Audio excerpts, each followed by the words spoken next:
భారత న్యాయ వ్యవస్థ.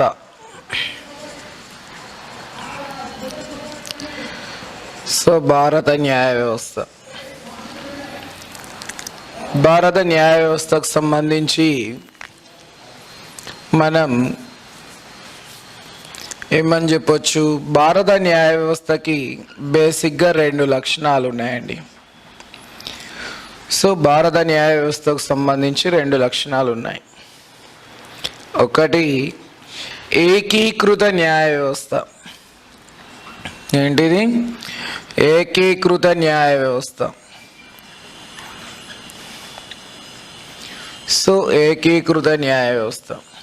2 స్వతంత్ర ప్రతిపత్తి గల న్యాయ వ్యవస్థ. స్వతంత్ర ప్రతిపత్తి గల న్యాయ వ్యవస్థ.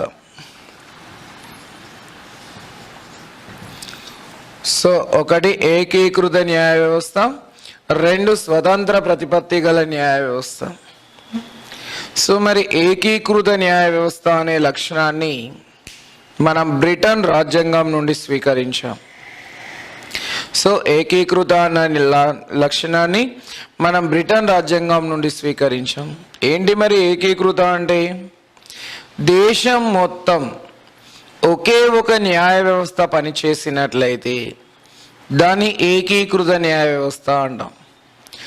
దేశం మొత్తం ఒకే ఒక న్యాయ వ్యవస్థ పనిచేయాలి, అది విభజనకు వీలు కాని విధంగా ఉండాలి. దేశం మొత్తం ఒకే ఒక న్యాయ వ్యవస్థ పనిచేయాలి, అది విభజనకు వీలు కాని విధంగా ఉన్నట్లయితే అట్టి న్యాయ వ్యవస్థను ఏకీకృత న్యాయ వ్యవస్థ అంటున్నాం. మరి ఇది ఏకకేంద్ర ప్రభుత్వ లక్షణాలలో భాగంగా బ్రిటన్ రాజ్యాంగం నుండి స్వీకరించాం. ఏకకేంద్ర ప్రభుత్వ లక్షణాలు అంటే ఏం చెప్పాం మనం? ఒకే ప్రభుత్వం దేశం మొత్తాన్ని పరిపాలించినట్లయితే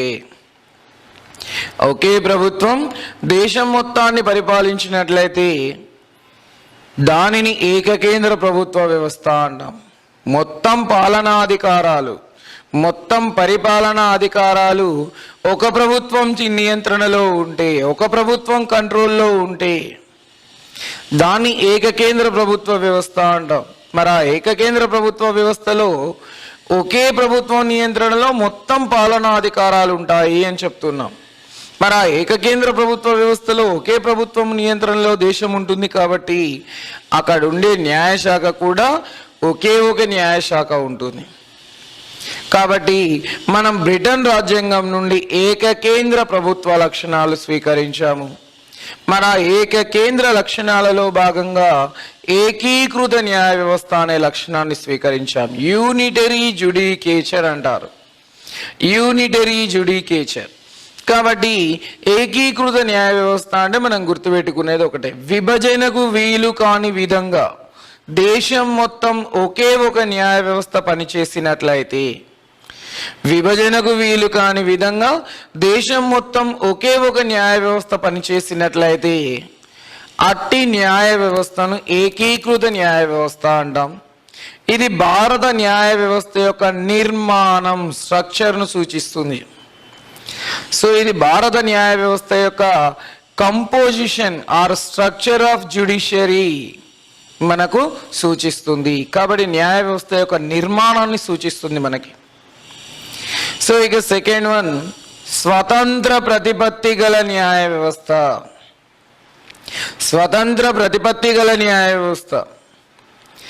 మరి న్యాయ వ్యవస్థ స్వతంత్ర ప్రతిపత్తిని కలిగి ఉంటుంది. అంటే ఇక్కడ కార్యనిర్వాహక శాఖకు కానీ శాసన నిర్మాణ శాఖకు కానీ లోబడి ఉండకుండా, కార్యనిర్వాహక శాఖ పరిధికి కానీ న్యాయశాఖ పరిధికి కానీ లోబడి ఉండకుండా స్వతంత్రంగా పనిచేసే విధానాన్ని స్వతంత్ర ప్రతిపత్తి గల న్యాయ వ్యవస్థ అంటున్నాం. మరి స్వతంత్ర ప్రతిపత్తి గల న్యాయ వ్యవస్థ మనకు ఏ విధంగా చూడొచ్చు ప్రాక్టికల్గా అంటే, ప్రతి న్యాయస్థానం కేసు నమోదు చేసే సందర్భంలో, కేసు విచారణ చేసే సందర్భంలో, కేసు విచారణ తర్వాత నిర్ణయం తీర్పును ప్రకటించే సందర్భంలో సో కేసు నమోదు చేసే సందర్భంలో, కేసు విచారణ జరిపే సందర్భంలో, కేసు పైన తీర్పును ప్రకటించే సందర్భంలో తను ఎవరి పెత్తనాన్ని అంగీకరించదు, ఎవరి పెత్తనాన్ని కూడా అంగీకరించదు. కాబట్టి ఎవరికి ఫేవర్గా, ఎవరికి అనుబంధంగా కూడా అది పనిచేయదు. కాబట్టి కేసులు నమోదు చేసే సందర్భంలో, విచారణ చేసే సందర్భంలో, తీర్పును ప్రకటించే సందర్భంలో సర్వ స్వతంత్రంగా పనిచేస్తాయి. ఆఖరికి ఎగువ న్యాయస్థానాల జోక్యం కూడా ఉండదు దిగువ న్యాయస్థానాలపై. మరి ఎగువ న్యాయస్థానాలు ఎప్పుడు జోక్యం చేసుకోవచ్చు దిగువ న్యాయస్థానాల పైన అంటే, కేసు విచారణ కంప్లీట్ అయి తీర్పు వచ్చిన తర్వాతనే ఏమైనా యాక్షన్ తీసుకోవాలి. అంతేకాని విచారణ సందర్భంగా జోక్యం చేసుకునే అధికారం ఎగువ న్యాయస్థానాలకు కూడా లేదు.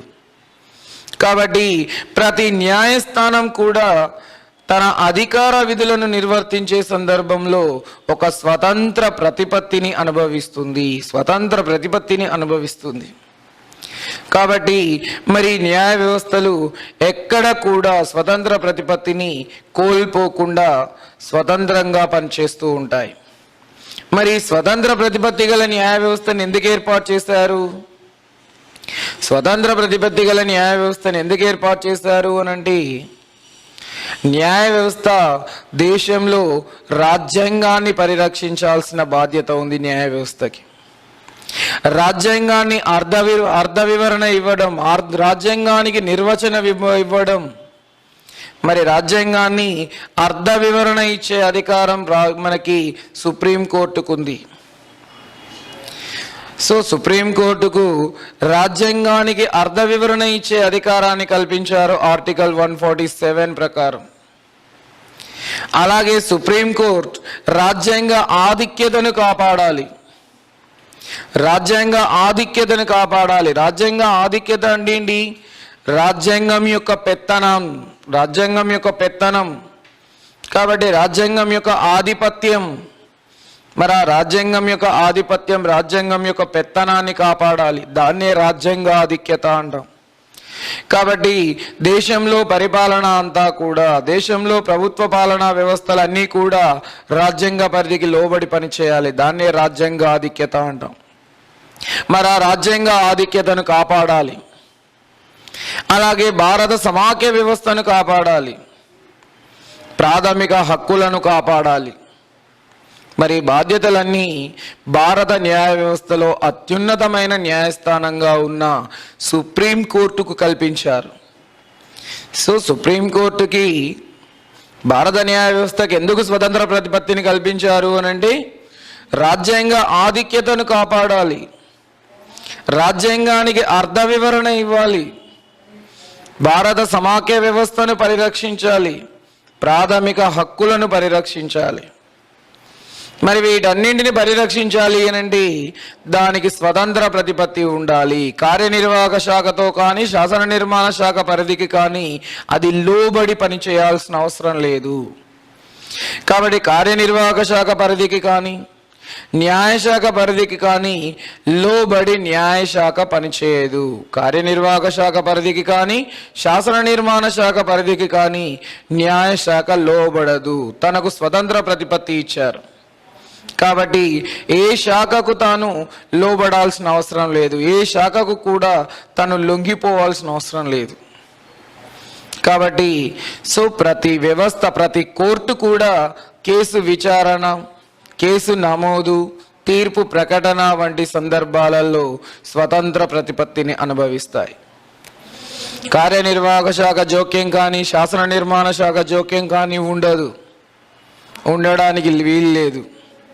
సో దీన్ని స్వతంత్ర ప్రతిపత్తి అంటున్నాం. అంటే ఈ స్వతంత్ర ప్రతిపత్తి అనేది మనకు న్యాయశాఖ యొక్క పనితీరును సూచిస్తుంది.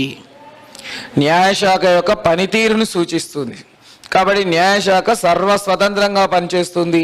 కార్యనిర్వాహక శాఖకు లోబడి పనిచేయదు, శాసన నిర్మాణ శాఖకు కూడా లోబడి పనిచేయకుండా తను సర్వస్వతంత్రంగా పనిచేస్తుంది. మరి స్వతంత్ర ప్రతిపత్తి గల న్యాయ వ్యవస్థ అనే ఈ లక్షణాన్ని మనం అమెరికన్ రాజ్యాంగం నుండి స్వీకరించాము సమాఖ్య లక్షణాలలో భాగంగా. సో స్వతంత్ర ప్రతిపత్తి గల న్యాయ వ్యవస్థ అనే ఈ లక్షణాన్ని మనం అమెరికా రాజ్యాంగం నుండి స్వీకరించాము. మరి అమెరికా రాజ్యాంగంలో ఉన్న స్వతంత్ర ప్రతిపత్తి గల న్యాయ వ్యవస్థ అనే ఈ లక్ష్యాన్ని సమాఖ్య లక్షణాలలో భాగంగా మనం స్వీకరించాం. కాబట్టి రాజ్యాంగ ఆధిక్యతను కాపాడటం, రాజ్యాంగానికి అర్థ వివరణ ఇవ్వడం, ప్రాథమిక హక్కులను కాపాడటం, భారత సమాఖ్య వ్యవస్థను కాపాడటానికి స్వతంత్ర ప్రతిపత్తి గల న్యాయ వ్యవస్థను ఏర్పాటు చేశాము. మరి స్వతంత్ర ప్రతిపత్తి గల న్యాయ వ్యవస్థ తను సర్వస్వతంత్రంగా పనిచేయాలి. కార్యనిర్వాహక శాఖ కానీ శాసన నిర్మాణ శాఖ కానీ న్యాయ వ్యవస్థ పనితీరులో జోక్యం చేసుకోవడానికి వీల్లేదు. న్యాయ వ్యవస్థ కూడా రెండు శాఖలకు బాధ్యత వహించాల్సిన అవసరం లేదు. సో ఇది స్వతంత్ర ప్రతిపత్తి గల న్యాయ వ్యవస్థ. ఇది భారత న్యాయస్థానాల యొక్క పనితీరును సూచిస్తాయి. సో ఇక భారత న్యాయ వ్యవస్థలో న్యాయస్థానాలు, మరి న్యాయస్థానాలు మనకి దేశంలో అత్యున్నతమైన న్యాయస్థానం సుప్రీంకోర్టు. ఇక రాష్ట్ర స్థాయిలో అత్యున్నతమైన న్యాయస్థానం హైకోర్టు. జిల్లా స్థాయిలో అత్యున్నతమైన న్యాయస్థానం డిస్ట్రిక్ట్ కోర్టు. ఇక దానికి దిగువన ఉన్న న్యాయస్థానం మున్సిఫ్ కోర్టు. సో మరి సుప్రీంకోర్టు, హైకోర్టు, జిల్లా కోర్టు, అలాగే మున్సిఫ్ కోర్టు. సో మరి ఈ న్యాయ వ్యవస్థకు సంబంధించి కేసులు ఎవరు పట్టుకెళ్ళాలి మరి మున్సిఫ్ కోర్టుకి అంటే, క్రిమినల్ కేసులను నమోదు చేసే అధికారి ఎస్ఐ, సివిల్ కేసులను నమోదు చేసే అధికారి ఎంఆర్ఓ. సో వీళ్ళు ఏ స్థాయిలో ఉంటారు? మండల్ స్థాయిలో ఉంటారు. కాబట్టి మండల్ స్థాయిలో క్రిమినల్ కేసులను నమోదు చేసే వ్యక్తి శాంతి భద్రతల అధికారి ఎస్ఐ, రెవెన్యూ పాలనా అధికారి ఎంఆర్ఓ. కాబట్టి సివిల్ కేసులను నమోదు చేస్తారు ఎంఆర్ఓ. మరి సివిల్ కేసులు ఎంఆర్ఓ వాటిని మున్సిఫ్ కోర్టుకు బదిలీ చేస్తారు. ఎస్ఐ క్రిమినల్ కేసులను నమోదు చేసి మున్సిఫ్ కోర్టులో సబ్మిట్ చేస్తారు. కాబట్టి మున్సిఫ్ కోర్టు నుండి కేసు విచారణ పూర్తయి తీర్పు వెలువరిస్తే ఎవరైనా అబ్జెక్షన్ కలిగిన వ్యక్తి ఉంటే ఆ తీర్పుతో సంతృప్తి చెందకపోతే జిల్లా కోర్టుకు రావచ్చు. జిల్లా కోర్టు ఇచ్చిన తీర్పుతో సంతృప్తి చెందని వారు హైకోర్టుకు రావచ్చు. హైకోర్టు ఇచ్చిన తీర్పుతో సంతృప్తి చెందని వారు సుప్రీంకోర్టుకు రావచ్చు. సో ఈ విధంగా దిగువ న్యాయస్థానాలు ఇచ్చిన తీర్పులతో సంతృప్తి చెందని వ్యక్తి ఎగువ న్యాయస్థానాలకు వెళ్ళవచ్చు. ఎక్కడి వరకు వెళ్ళొచ్చు? సుప్రీంకోర్టు వరకు వెళ్ళొచ్చు. సో మరి ఈ విధంగా విభజనకు వీలు కాని విధంగా దేశం మొత్తం ఒకే ఒక న్యాయ వ్యవస్థను ఏర్పాటు చేశారు. అదే యూనిటరీ జుడికేచర్, ఏకీకృత న్యాయ వ్యవస్థ. అయితే మరి మనం పరిపాలనా సౌలభ్యం కోసం కేంద్ర న్యాయశాఖ అంటే భారత సుప్రీం కోర్టును సూచిస్తున్నాం. జస్ట్ ఇది మనం అధ్యయనం కోసం విభజన చేస్తున్నాం. మరి కేంద్ర న్యాయశాఖ అంటే మనం దేని చెప్తాం? భారత సుప్రీం కోర్టుని చెప్తాం. కాబట్టి కేంద్ర న్యాయశాఖ అంటే భారత సుప్రీం కోర్టు. మరి భారత సుప్రీం కోర్టుకు సంబంధించిన అంశాలు. సో భారత సుప్రీం కోర్టు ఎప్పుడు ఏర్పడింది? సుప్రీం కోర్టు యొక్క చారిత్రక నేపథ్యం. సో మరి సుప్రీం కోర్టు ఫస్ట్ టైం అసలు న్యాయ వ్యవస్థకు సంబంధించిన చారిత్రక నేపథ్యాన్ని చూస్తే మన దేశంలో క్రీస్తు పూర్వం 6వ శతాబ్దంలో అవతరించిన, క్రీస్తు పూర్వానికి ముందే క్రీస్తు పూర్వం 326 అలాగే 324 మధ్యకాలంలో మనకి చంద్రగుప్త మౌర్యుని ఆస్థానం, చంద్రగుప్త మౌర్యుని పరిపాలన గురించి మనం అధ్యయనం చేస్తాం. మరి ఆ చంద్రగుప్త మౌర్యుని ఆస్థానంలో ప్రధానమంత్రిగా పనిచేసిన వ్యక్తి కౌటిల్యుడు. ఎవరు? కౌటిల్యుడు ప్రధానమంత్రి. మరి ఆ కౌటిల్యుడు చంద్రగుప్త మౌర్యుని ఆస్థానంలో న్యాయ పరిపాలన గురించి ప్రస్తావించారు ఆయన. మరి ఆ న్యాయ పరిపాలన గురించి ప్రస్తావిస్తూ సివిల్ కేసులను పరిష్కరించడానికి ధర్మస్థేయ అనే న్యాయస్థానాలు పనిచేశాయి. సివిల్ కేసులను పరిష్కరించడానికి ధర్మస్థేయ అనే న్యాయస్థానాలు పనిచేస్తాయి. క్రిమినల్ కేసులను పరిష్కరించడానికి కంటక శోధన అనే న్యాయస్థానాలు పనిచేశాయి అని వర్ణిస్తున్నారు.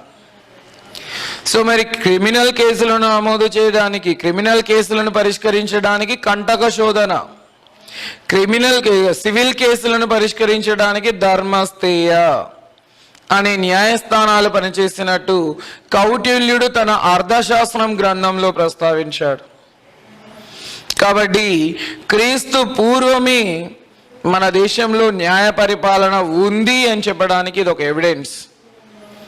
సో మరి ఆ న్యాయ పరిపాలన కూడా సివిల్ కేసులు, క్రిమినల్ కేసులు అని వేరువేరుగా ఉన్నాయి. ఇక బ్రిటిష్ పాలనా కాలంలో 1726లో దేశంలో ఫస్ట్ టైం కార్పొరేషన్లను ఏర్పాటు చేశారు. మరి కార్పొరేషన్లని వాడకుండా ప్రెసిడెన్సీలు అని పిలిచారు వీటిని.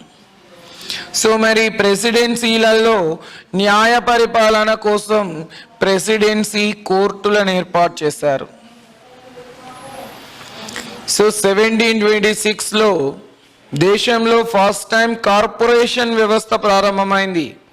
బట్ ఆ కార్పొరేషన్ అనే వర్డ్కు బదులుగా వాళ్ళు ఏమని వాడారు? ప్రెసిడెన్సీలు అనే పదాన్ని ఉపయోగించారు. Welcome to Harshit institute. Vijayawada మహానగరంలో 2009 సంవత్సరంలో ప్రారంభించబడి అనేక వేల మంది అభ్యర్థులను ప్రభుత్వ ఉద్యోగులుగా తీర్చిదిద్దిన మన హర్షిత్ ఇన్స్టిట్యూట్ గత 12 సంవత్సరాల్లో సుమారు 18,000 మందిని ప్రభుత్వ ఉద్యోగులుగా తీర్చిదిద్దింది.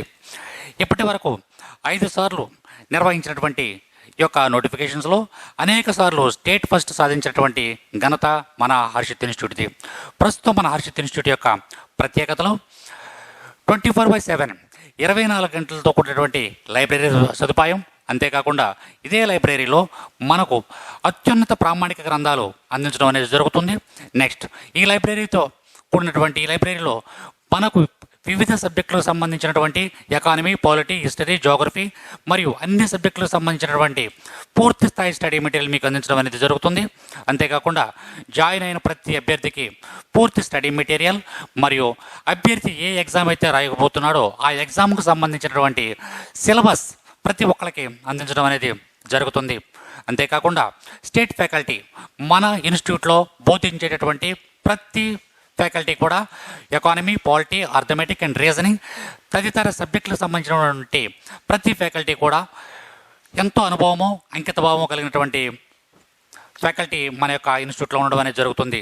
అంతేకాకుండా మన ఇన్స్టిట్యూట్ యొక్క మరొక ప్రత్యేకత డైలీ టెస్టులు నిర్వహించడం మరియు వీక్లీ, మంత్లీ ఎగ్జామ్స్ నిర్వహించి ఆయా ఎగ్జామ్స్ నందు బహుమతి ప్రదానం చేయడం అనేది మన ఇన్స్టిట్యూట్ యొక్క ప్రత్యేకత.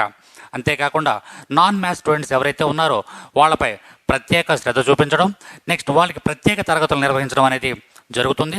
తప్పనిసరిగా మీరు ఒక్కసారి మన హర్షిత్ ఇన్స్టిట్యూట్ని ఒక్కసారి సందర్శించండి. హర్షిత్ ఇన్స్టిట్యూట్లో ఉన్నటువంటి ప్రతి అంశాన్ని క్షుణ్ణంగా అవగాహన చేసుకోండి. మరియు ప్రస్తుతం ఎవరైతే హర్షిత్ ఇన్స్టిట్యూట్లో ఉన్నారో ఆ యొక్క విద్యార్థుల్ని వాకప్ చేయండి. మన యొక్క పరిస్థితుల గురించి అవగాహన చేసుకున్న తర్వాతే మన యొక్క హర్షిత్ ఇన్స్టిట్యూట్లో జాయిన్ అవ్వమని కోరడం జరుగుతుంది.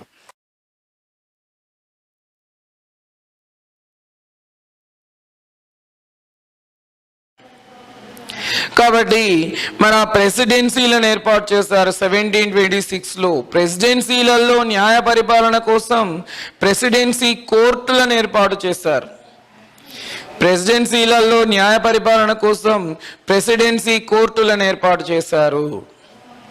మరి ప్రెసిడెన్సీ కోర్టులు దేశంలో తొలి ఆధునిక న్యాయస్థానాలు.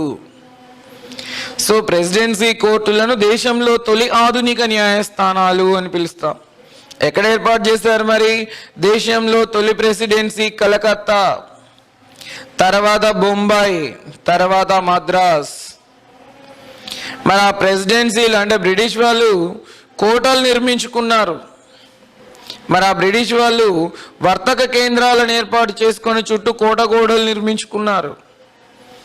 మరి ఆ కోటగోడలు నిర్మించుకొని వాటిని కార్పొరేషన్లుగా ప్రకటించి ఒక టౌన్ ప్లానింగ్ అనేది ప్రారంభించారు. కాబట్టి కలకత్తా దేశంలో మొట్టమొదటి కార్పొరేషన్ లేదా ప్రెసిడెన్సీ కలకత్తా. ఆ తర్వాత మద్రాస్, బొంబాయిలను ఏర్పాటు చేశారు. కాబట్టి ప్రెసిడెన్సీలలో న్యాయ పరిపాలనకు కోర్టులను ఏర్పాటు చేశారు. అవే ప్రెసిడెన్సీ కోర్టులు. ఇవి దేశంలో తొలి ఆధునిక న్యాయస్థానాలు అని పిలుస్తున్నాం. సో దేశంలో తొలి ఆధునిక న్యాయస్థానాలు. సో మరి ఇక్కడ కలకత్తాలో వర్తక కేంద్రం అది ఈస్ట్ ఇండియా కంపెనీకి. మరి ఆ ఈస్ట్ ఇండియా కంపెనీకి వర్తక కేంద్రం కాబట్టి మరి ఆ కలకత్తాను ప్రెసిడెన్సీగా మార్చారు. చుట్టూ కోటగోడలు నిర్మించారు. అది సెయింట్ విలియమ్స్ కోట అన్నారు. సెయింట్ విలియమ్స్ కోట కలకత్తాలో నిర్మించబడిన వర్తక కేంద్రం పేరు సెయింట్ విలియమ్స్ కోట. అలాగే మద్రాస్, మన పక్కనే ఉన్న మద్రాస్. మరి మద్రాస్ సౌత్ ఇండియాలో వర్తక కేంద్రం, ప్రధాన వర్తక కేంద్రం ఈస్ట్ ఇండియా కంపెనీకి. మరి ప్రధాన వర్తక కేంద్రం మద్రాసులో వాళ్ళు నిర్మించిన కోటని సెయింట్ జార్జ్ కోట అంటాం. సెయింట్ జార్జ్ కోట. అలాగే బొంబాయి, ప్రస్తుతం ముంబై. మరి పశ్చిమ భారతదేశంలో వర్తకాన్ని విస్తరించడానికి బొంబాయి ప్రధాన వర్తక కేంద్రం. మరి ఆ బొంబాయి ప్రధాన వర్తక కేంద్రంలో నిర్మించిన కోటని సెయింట్ డేవిడ్ కోట అన్నారు. కలకత్తాలో సెయింట్ విలియమ్స్, మద్రాసులో సెయింట్ జార్జ్, బొంబాయిలో సెయింట్ డేవిడ్ కోటను నిర్మించారు. కాబట్టి ఈ 3 కార్పొరేషన్లుగా డెవలప్ అయ్యాయి. మరి ఆ కార్పొరేషన్లను ప్రెసిడెన్సీలు అన్నారు. మరి ఆ ప్రెసిడెన్సీలకు న్యాయపాలన కోసం ప్రెసిడెన్సీ కోర్టులను ఏర్పాటు చేశారు. వీటిని దేశంలో తొలి న్యాయస్థానాలు, తొలి ఆధునిక న్యాయస్థానాలు అంటున్నాం. మరి దేశంలో తొలి ఆధునిక న్యాయస్థానాలుగా ప్రెసిడెన్సీ కోర్టులను పిలుస్తున్నాం. ఎందుకు? వీటికంటే ముందు ధర్మస్థయ కంటక శోధన ఉంది కదా. ధర్మస్థయ కంటక శోధన అనే న్యాయస్థానాలు ఓరల్ టెస్టుల ద్వారా న్యాయ నిర్ధారణ చేస్తాయి. దివ్య పరీక్షలు అంటాం, ఓరల్ టెస్టులు. మరి ఆ దివ్య పరీక్షల ఆధారంగా నేర నిర్ధారణ చేసేవి ధర్మస్థయ కంటక శోధన. కానీ ఆధునిక పద్ధతిలో, ఒక చట్టం నిర్ధారించిన పద్ధతిలో కేసు నమోదు చేయడం, విచారణ చేయడం, సంబంధిత వ్యక్తిని చట్ట ప్రకారమే శిక్షించడం వంటి ఆధునిక పద్ధతులు అమల్లోకి తెచ్చిన తొలి న్యాయస్థానాలు ప్రెసిడెన్సీ కోర్టులు. అందుకే వీటిని తొలి ఆధునిక న్యాయస్థానాలుగా ఇండియాలో పిలుస్తారు. మరి ప్రెసిడెన్సీ న్యాయస్థానాలు ప్రెసిడెన్సీ కోర్టులకు ఉన్నతంగా, ప్రెసిడెన్సీ కోర్టులకు ఉన్నతంగా వాటికి బాస్గా సుప్రీం కోర్టును ఏర్పాటు చేయాలి అనే ప్రపోజల్ వచ్చింది. సో మరి ప్రెసిడెన్సీ కోర్టులను నియంత్రించే అధికారం కల్పిస్తూ ప్రెసిడెన్సీలకు పైన వాటికి ఉన్నతమైన కోర్టుగా సుప్రీం కోర్టును ఏర్పాటు చేయాలి అని చెప్పి ప్రతిపాదించారు 1773 రెగ్యులేటింగ్ చట్టం ఆధారంగా. సో 1773 రెగ్యులేటింగ్ చట్టం ఆధారంగా ప్రెసిడెన్సీ కోర్టులకు ఉన్నతమైన కోర్టుగా, ప్రెసిడెన్సీ కోర్టులకు బాస్గా సుప్రీం కోర్టును ఏర్పాటు చేయాలి అనేది ఒక ప్రపోజల్ ప్రతిపాదించారు. ఏ చట్టం ద్వారా? రెగ్యులేటింగ్ చట్టం ద్వారా. మరి రెగ్యులేటింగ్ చట్టం ద్వారా అది ప్రపోజల్ కాబట్టి 1774లో governor general Warren Hastings, so governor general Warren Hastings కలకత్తాలో సర్ విలియమ్స్ కోటలో, సో సర్ విలియమ్స్ కోటలో సుప్రీం కోర్టును ఏర్పాటు చేశారండి. సో 1774లో గవర్నర్ జనరల్ వారన్ హేస్టింగ్స్ కలకత్తాలో సర్ విలియమ్స్ కోటలో సుప్రీం కోర్టును ఏర్పాటు చేశారు. మరి సుప్రీంకోర్టు తొలి ప్రధాన న్యాయమూర్తి sir Elijah Impey. Sir Elijah Impey ఒక ప్రధాన న్యాయమూర్తి, ముగ్గురు సాధారణ న్యాయమూర్తులు. సో ఒక ప్రధాన న్యాయమూర్తి, ముగ్గురు సాధారణ న్యాయమూర్తులు ఇందులో సభ్యులుగా ఉన్నారు. సో ఇక 1935 చట్టం ద్వారా 1937లో సుప్రీం కోర్టును ఫెడరల్ కోర్టుగా మార్చారు. సుప్రీం కోర్టును ఫెడరల్ కోర్టుగా మార్చారు. సో 1935 చట్టం ద్వారా 1937లో సుప్రీం కోర్టును ఫెడరల్ కోర్టుగా మార్చారు. మరి ఫెడరల్ కోర్టులో మొత్తం న్యాయమూర్తుల సంఖ్య 7. ప్రధాన న్యాయమూర్తి sir Maurice Gwyer. Sir Maurice Gwyer. So 1937లో ఫెడరల్ కోర్టు ఏర్పడింది. సుప్రీం కోర్టుగా కోర్టు కాస్త ఫెడరల్ కోర్టుగా రూపాంతరం చెందింది. ఇక 28 జనవరి 1950 ఫెడరల్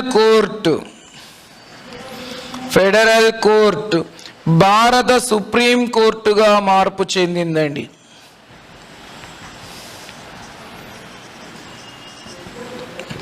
సో ఫెడరల్ కోర్టు భారత సుప్రీం కోర్టుగా మార్పు చెందింది. కాబట్టి మరి తొలి భారత సుప్రీం కోర్టు ప్రధాన న్యాయమూర్తి సర్ ఎలిజా ఇంపే. తొలి భారత ప్రధాన న్యాయమూర్తి, సుప్రీం కోర్టు ప్రధాన న్యాయమూర్తి sir HJ Kania. Sorry for that. So HJ Kania. Elijah Impey అనే వ్యక్తి కలకత్తా సుప్రీం కోర్టు ప్రధాన న్యాయమూర్తి. సో ఇక్కడ తొలి భారత సుప్రీం కోర్టు ప్రధాన న్యాయమూర్తి హెచ్జే కానియా. ఎందరట? హెచ్జే కానియా. మొత్తం న్యాయమూర్తులు 8 మంది. So HJ కానియా. సో మరి ఫెడరల్ కోర్టు కాస్త భారత సుప్రీం కోర్టుగా మార్పు చెందింది. మరి ఇంతకీ ఫెడరల్ కోర్టుకు భారత సుప్రీం కోర్టుకు మధ్య తేడా ఏంటి? సో ఫెడరల్ కోర్టుకు భారత సుప్రీం కోర్టుకు మధ్య తేడా ఏంటి అని ఆలోచిస్తే, సుప్రీం కోర్టుకు ఫెడరల్ కోర్టుకు చాలా భిన్నత్వం ఉంటుంది. ఫెడరల్ కోర్టు అనేది కేంద్ర ప్రభుత్వ న్యాయస్థానంగా పనిచేస్తుంది. మన ఫెడరల్ కోర్టుకి సివిల్ అంశాలపైన, క్రిమినల్ అంశాలపైన అధికారం ఉండదు. సో అమెరికన్ ఫెడరల్ కోర్టు ఉంది. మరి అమెరికన్ ఫెడరల్ కోర్టు కేంద్ర ప్రభుత్వ న్యాయశాఖగా పనిచేస్తుంది. మన కేంద్ర ప్రభుత్వ న్యాయశాఖగా ఉన్న అమెరికన్ ఫెడరల్ కోర్టు కేంద్రానికి రాష్ట్రానికి మధ్య ఏర్పడే వివాదాలు, కేంద్రానికి కొన్ని రాష్ట్రాల సమూహానికి మధ్య ఏర్పడే వివాదాలు, రాష్ట్రానికి మధ్య ఏర్పడే వివాదాలు, అంటే సింపుల్గా చెప్తే ఫెడరల్ కాన్స్టిట్యూషన్లో ఉన్న అంశాలపై వివాదాలు ఏర్పడితే ఆ ఫెడరల్ కోర్టు పరిష్కరిస్తుంది. ఫెడరల్ కాన్స్టిట్యూషన్లో ఉన్న అంశాలపై వివాదాలు ఏర్పడితే వాటిని పరిష్కరిస్తుంది. ఏంటివా ఫెడరల్ కాన్స్టిట్యూషన్లో అంశాలు అనండి? సో ఫర్ ఎగ్జాంపుల్, కేంద్రానికి రాష్ట్రానికి మధ్య ఏర్పడే వివాదాలు పరిష్కరిస్తుంది. కేంద్రానికి కొన్ని రాష్ట్రాల సమూహానికి మధ్య ఏర్పడే వివాదాలు పరిష్కరిస్తుంది. రాష్ట్రానికి మధ్య ఏర్పడే వివాదాలని ఫెడరల్ కోర్టు పరిష్కరిస్తుంది. సో ఇక్కడ ఫెడరల్ కోర్టు 2 అంశాలలో జోక్యం చేసుకోదు. సివిల్ కేసులు, క్రిమినల్ కేసులలో ఫెడరల్ కోర్టు జోక్యం ఉండదు. సో మరి సివిల్ కేసులు, క్రిమినల్ కేసులకు సంబంధించి అత్యున్నతమైన న్యాయస్థానంగా హైకోర్టు పనిచేస్తుంది. అత్యున్నతమైన న్యాయస్థానంగా హైకోర్టు మాత్రమే పనిచేస్తుంది. కాబట్టి సో ఇక్కడ మున్సిఫ్ కోర్టు నుండి జిల్లా కోర్టుకు, జిల్లా కోర్టు నుండి హైకోర్టుకు వెళ్ళగలుగుతాయి సివిల్ కేసులు, క్రిమినల్ కేసులు. మరి సివిల్ కేసులు, క్రిమినల్ కేసులు తీర్పు అనేది హైకోర్టుతోనే అంతిమం. సో ఇక ఫెడరల్ కోర్టు అనేది సివిల్ కేసులు, క్రిమినల్ కేసులలో ఇన్వాల్వ్ కాదు, జోక్యం చేసుకోదు. కానీ భారత న్యాయ వ్యవస్థలో సుప్రీం కోర్టు అత్యున్నతమైంది. సుప్రీం అంటే అంతిమ కోర్టు లేదా అత్యున్నతమైన కోర్టు అని దాని అర్థం. మరి అంతిమ కోర్టు లేదా అత్యున్నతమైన కోర్టు అని దాని అర్థం. కాబట్టి మరి భారతదేశంలో ఉన్న సివిల్ కేసులు, క్రిమినల్ కేసులు, అలాగే సమాఖ్య వ్యవస్థకు సంబంధించిన కేసులు, సివిల్ కేసులు సుప్రీంకోర్టు విచారిస్తుంది, క్రిమినల్ కేసులను సుప్రీంకోర్టు విచారిస్తుంది, అలాగే ఫెడరల్ వివాదాలు కూడా, సమాఖ్య వ్యవస్థకు సంబంధించిన వివాదాలను కూడా సుప్రీంకోర్టు తన పరిధిలో విచారిస్తుంది. మరి అక్కడ ఫెడరల్ కోర్టు కేవలం ఫెడరల్ వివాదాలే విచారిస్తుంది, సివిల్ కేసులు, క్రిమినల్ కేసులలో జోక్యం చేసుకోలే అది. సో మరి సుప్రీం కోర్టు అనేది అన్ని రకాల కేసులను విచారించడం జరుగుతుంది. కాబట్టి అది సుప్రీం అయింది. సుప్రీం అంటే ఇక ఎదురు లేదు, అదే అంతిమ కోర్టు. సో ఎదురులేదు, ఇక అది అంతిమ కోర్టు అవుతుంది. కాబట్టి సో ఆ ఫెడరల్ కోర్టు కన్నా సుప్రీం కోర్టుకు పవర్స్ ఎక్కువ. సుప్రీం కోర్టు అన్ని రకాల కేసులను విచారించడం, అన్ని రకాల కేసులలో జోక్యం చేసుకోవడం జరుగుద్ది. మరి ఇక్కడ ఫెడరల్ కోర్టు అనేది సివిల్ కేసులు, క్రిమినల్ కేసులలో జోక్యం చేసుకోలేదు, కేవలం ఫెడరల్ వివాదాల్లో మాత్రమే అది జోక్యం చేసుకుంటుంది. ఫెడరల్ వివాదాలంటే మీరు గుర్తుపెట్టుకునేది ఒకటే, కేంద్రానికి రాష్ట్రానికి, రాష్ట్రానికి రాష్ట్రానికి మధ్య ఏర్పడే వివాదాలను ఫెడరల్ వివాదాలు అంటాం. ఓకేనా? సో ఇవి ఫెడరల్ కోర్టుకు, సుప్రీం కోర్టుకు మధ్య ఉన్న తేడా. సో ఇక సుప్రీం కోర్టు 28 జనవరి 1950న 8 మంది న్యాయమూర్తులతో హెచ్జే కానియా ప్రధాన న్యాయమూర్తిగా అమల్లోకి వచ్చింది. మరి సుప్రీంకోర్టు వ్యవహారాలను కేంద్ర జాబితాలో చేర్చారు. మరి కేంద్ర జాబితాలోని అంశాలపై పార్లమెంటు చట్టం చేస్తుంది. కాబట్టి పార్లమెంటు రూపొందించిన చట్టం ఆధారంగా రాష్ట్రపతి సుప్రీంకోర్టును ఏర్పాటు చేస్తారు. కాబట్టి 124 నిబంధన ప్రకారం, సో 124 నిబంధన ప్రకారం పార్లమెంటు రూపొందించిన చట్టం ఆధారంగా రాష్ట్రపతి సుప్రీంకోర్టును ఏర్పాటు చేస్తారు. సో పార్లమెంటు రూపొందించిన చట్టం ఆధారంగా రాష్ట్రపతి సుప్రీంకోర్టును ఏర్పాటు చేస్తారు అని చెప్తోంది ఈ నిబంధన. సో సుప్రీంకోర్టును ఏర్పాటు చేస్తారు. అలాగే 130 నిబంధన చెప్తోంది. 130 నిబంధన ఏమని చెప్తోంది? దేశ రాజధాని ఢిల్లీలో సుప్రీంకోర్టు ఉంటుంది. దేశ రాజధాని ఢిల్లీలో, న్యూఢిల్లీలో మాత్రమే సుప్రీంకోర్టు ఉంటుంది అని చెప్తోంది 130 నిబంధన. కాబట్టి దేశ రాజధాని నగరమైన న్యూఢిల్లీలో మాత్రమే సుప్రీంకోర్టు అనేది ఉంటుంది. మనకిక్కడ